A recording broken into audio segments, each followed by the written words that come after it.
Aujourd'hui, j'avais envie de partager avec vous une partie de mon histoire. Alors, vous savez que la spiritualité fait partie de mon quotidien, notamment à travers les communications avec les animaux décédés, mais aussi, depuis peu, avec la connexion aux défunts. Ce que vous ne savez pas, c'est que finalement, ce lien avec la spiritualité ne date pas de ces dernières années. Finalement, j'ai vécu une expérience à l'âge de 8-9 ans. Je vais vous raconter un petit peu tout ça.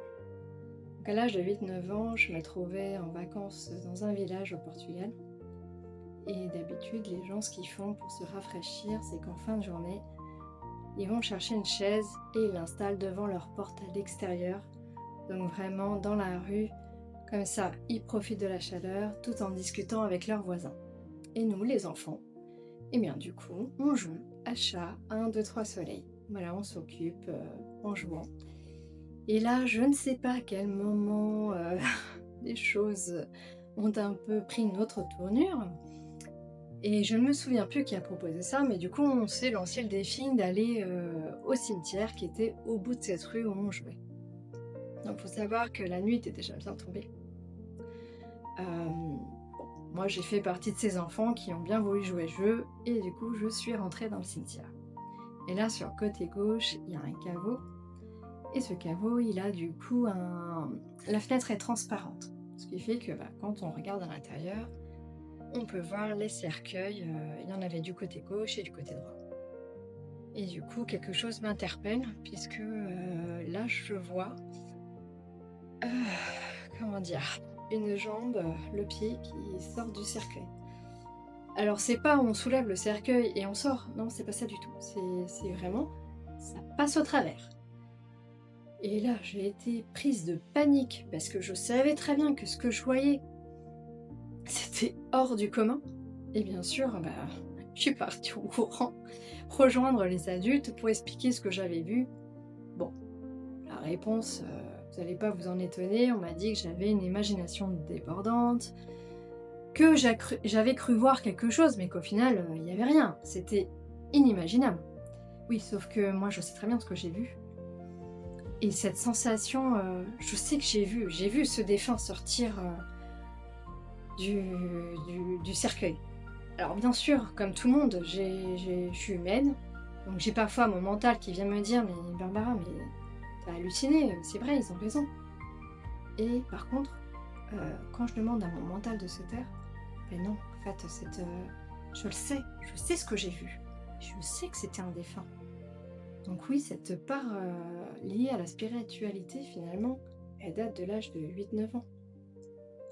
Et ensuite, en grandissant, du coup, c'est quelque chose que j'ai mis un peu de côté. Et en grandissant, voilà, j'ai commencé à avoir des rêves prémonitoires, à voir des choses, je savais, j'avais la certitude que ces choses-là allaient se réaliser. Je ne sais pas comment, je ne sais pas d'où ça venait, mais je le savais. Ce qui fait que bien sûr, forcément, quand on est ado, les copines, elles disent: «Ah oui, mais quand elles se sont rendues compte que finalement mes prédictions se révélaient véridiques, elles me disaient, tous les jours: «Qu'est-ce que tu vois? Qu'est-ce que tu vois? Qu'est-ce que tu vois? Qu'est-ce que tu vois?» Et en fait, ça devenait un petit peu fatigant, si bien qu'à un moment donné, j'ai commencé à dire que je ne voyais plus rien. Et effectivement, à force de le dire, j'ai commencé à ne plus rien voir. Et sur le coup, je m'en suis pas rendu compte. euh, c'est bien plus tard que finalement, je me suis rendu compte qu'en fermant ce côté-là de moi, je n'étais pas moi entièrement, que finalement il me manquait quelque chose. Comme je vous dis, c'est bien plus tard que j'ai compris que finalement c'était ce côté-là qui me manquait finalement. Parce que ça faisait partie de moi, mais en décidant de ne plus rien voir, j'ai abandonné une partie de moi-même. Et c'est ce que j'essaie de faire ces dernières années, c'est finalement vraiment venir me reconnecter à moi-même en acceptant ses capacités. Je dis bien capacité et pas un don, parce que pour moi, on a tous cette capacité en soi, c'est juste qu'on est à des moments de notre parcours, des moments différents, et que finalement, ça va être le moment pour moi de m'y connecter, mais pour vous, ce sera bien plus tard, et peut-être même dans une vie prochaine. Voilà, ce sera peut-être pas forcément dans cette vie-ci. Mais c'est vraiment important finalement d'accepter ce côté-là parce que je sais qu'on est nombreux à avoir cette capacité, mais que oui, on peut en avoir un petit peu peur. Alors il y a des côtés de moi que finalement de ces capacités qui sont plus difficiles à accepter que d'autres, comme la connexion au défunt. C'est vrai que pour moi, c'est un peu plus compliqué. Alors non pas que je n'arrive pas à m'y connecter, hein, c'est pas un souci, hein, en 2 secondes, ça y est, pouf, je regarde la photo et pouf, je suis connectée, hein, c'est pas un souci. C'est plus que moi, ça me parle un petit peu moins. Mais c'est vrai que mes clientes me disent, «Mais Barbara, c'est extraordinaire ce que tu fais et ça me fait un bien fou grâce à toi. Je me suis, délestée d'un poids que je porte en moi depuis des années et c'est vraiment important ce que tu fais. Donc oui, pour vous tous, je vais continuer du coup dans cette voie-là et accepter moi aussi finalement cette capacité de connexion en défunt».